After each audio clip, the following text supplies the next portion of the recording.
It's day 2 of reading you my well-received but completely obscure debut novel, Tattered Pawns. We're trying to sell enough copies to cover the cost of replacing the boiler that died in the house we just moved into 2 weeks ago. At least Pennsylvania doesn't get cold in November, right?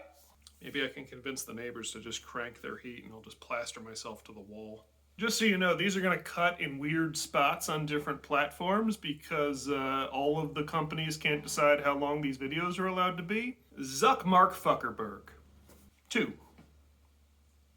I'm telling you, I said, turning the smooth, egg-shaped azure gemstone over in my fingers. Faint etchings of intricate glyphs caught the low light of the fireplace. There's something weird going on. This is the second one. Slow, rolling thunder shook the rough-hewn walls of the inn's common room. The pelting of rain ebbed and flowed with the wind, sometimes drowned out by the shuffle and clink of the Count's fresh crop of bodyguards taking their meal, and then drowning them out in turn. The inn was empty, save for us, though I had no idea if that meant the Count's goons had simply kicked everyone else out into the storm when we'd arrived. We were frustrated, even the newcomers, and they'd only rendezvoused with Goodreads and I the day before.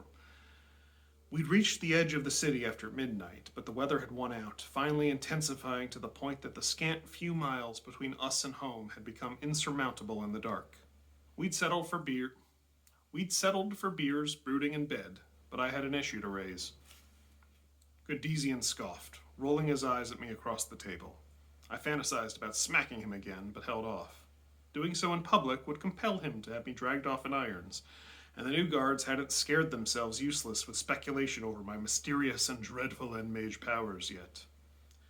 None of said powers would have prevented a platoon of burly gentlemen from pummeling me into a pulp, but I'd let the last group think whatever they wanted. No reason to change course now. The Magus is dead, said the Count. Your contract is over. Don't try and persuade me to keep you on retainer. As if all the gold in the north could have convinced me to continue that relationship a minute longer than necessary.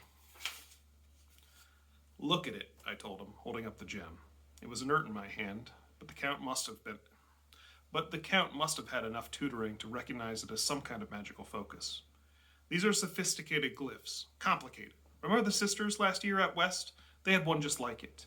I didn't think much of it at the time, but I fail to see why you're thinking so much of it now.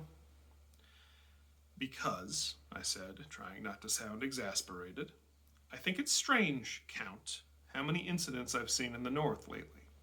Mages this powerful are rare. Mages this powerful who are also homicidal lunatics are even rarer. But ever since the burned one, I've been chasing down a half dozen each year.